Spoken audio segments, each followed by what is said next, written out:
ती आनंदी.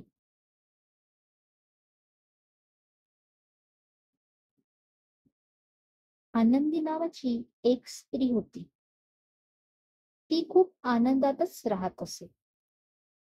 कितीही संकटे आली तरी ती त्याला पुरून उरत असे. लहानपणी बाबा वारले. मोठी बहीण म्हणून तिच्यावर जबाबदारी पडली. तिने शाळा 12वीतून सोडली आणि आईबरोबर कामाला जाऊ लागली. तिच्या मागे 2 भावंडे होती. त्यांची पण जबाबदारी होती. तिच्या त्यागामुळे त्यांना पुढे शिकता आले.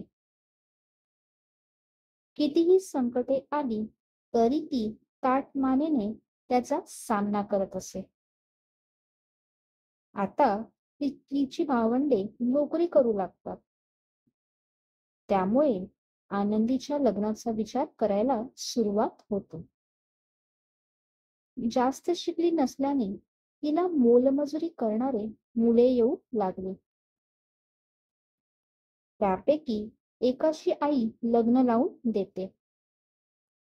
तो मुलगा दारू पीत आणि तिला मारझोड करत असे.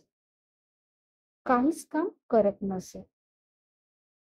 तिलाच कामाला पाठवत आणि तिचे पैसे दारू आणि जुगारात संपवत असे.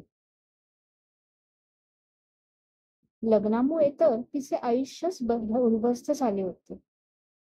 तरी पण ती हसतमुखाने त्याचा सामना करत होती. तिच्या वाटेचे भोग आहेत असे तिला वाटत होते. त्यामुळे ती कधीच काही बोलत नसे. काही दिवसांनी तिच्यासोबत काय घडत आहे हे तिच्या घरच्यांना कळते. ते तिला न्यायला घरी येतात. पण ती जात नाही, कारण तिला लग्न तोडणे मंजूर नव्हते.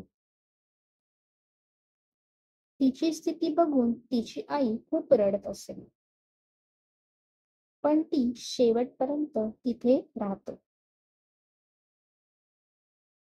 एकदा दारूच्या नशेत तिचा नवरा तिचे डोकं आपटतो. त्यात आनंदीचा मृत्यू होतो. नंतर त्याला तुरुंगात पाठवले जाते. पण एक सदा आनंदी राहणारे व्यक्तिमत्व या दुनियेतून नाहीसे होते.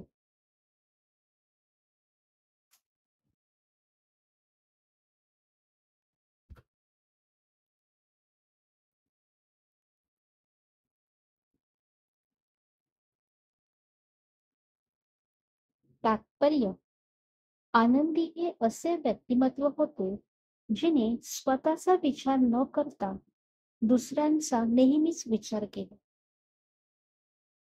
Thank you.